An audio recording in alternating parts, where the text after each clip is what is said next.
Back with us now, Texas Congressman Tony Gonzales. Sir, it's good to see you again. Okay, we've got the 56 House Republicans now urging the president to remove the vice president from her border role as border czar. But does it even matter? They're acting like it does, that they don't even care about the border.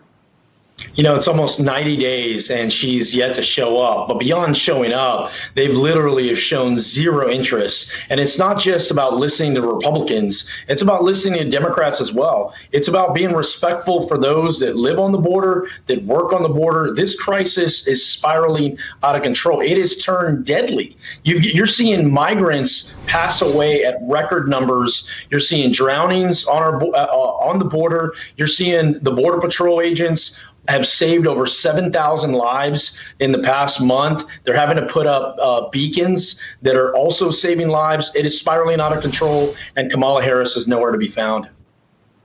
You know, the vice president laughed off the question from Lester Holt at NBC when she was going to visit the border. She laughed it off multiple times. But now the DEA says a tidal wave of dangerous synthetic drugs are flooding into America's cities, from heroin, methamphetamine, and fentanyl pouring into America's cities from the border.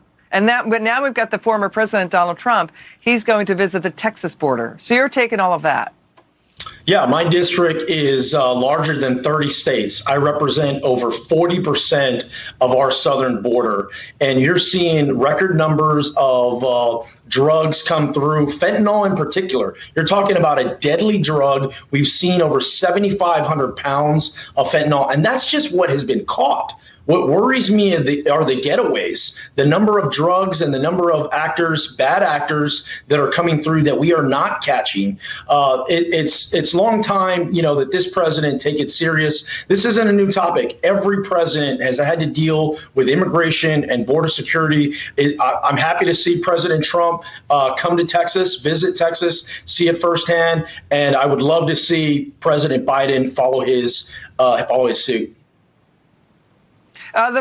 Florida is sending their law enforcement to help out at the Texas border. South Dakota may too, other states as well.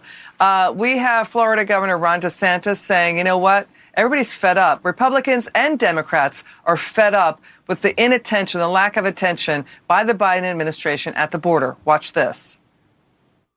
We don't want these drugs coming into our country.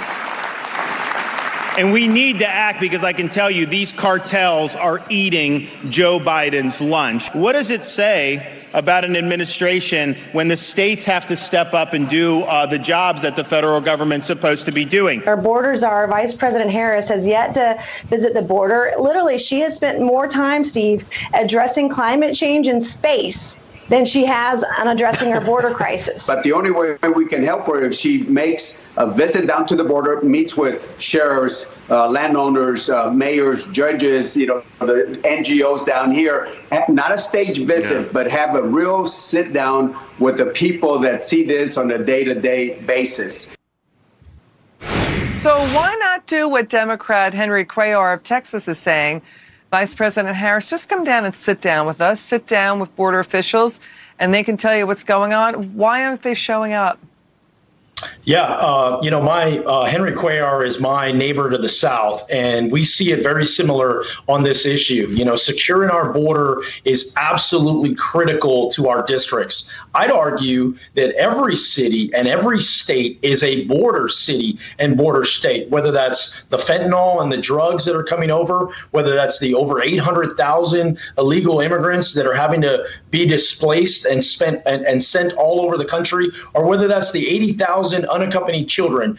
They're not staying in Texas. They are literally going to all 50 states. It's encouraging to see Governor DeSantis and others kind of lend a hand in this fight. It really feels as if Texas is alone on this issue, and it shouldn't be that way. The federal government, Joe Biden in particular, caused this problem, and it's really only when the federal government kind of reverses some of their issues is when they're going to solve it. It's encouraging that those in Congress, myself, Henry Cuellar on the Democratic side, John Cornyn, Senator Cornyn leading in the Senate, along with Senator Sinema, have come together to find a bipartisan way to secure our border.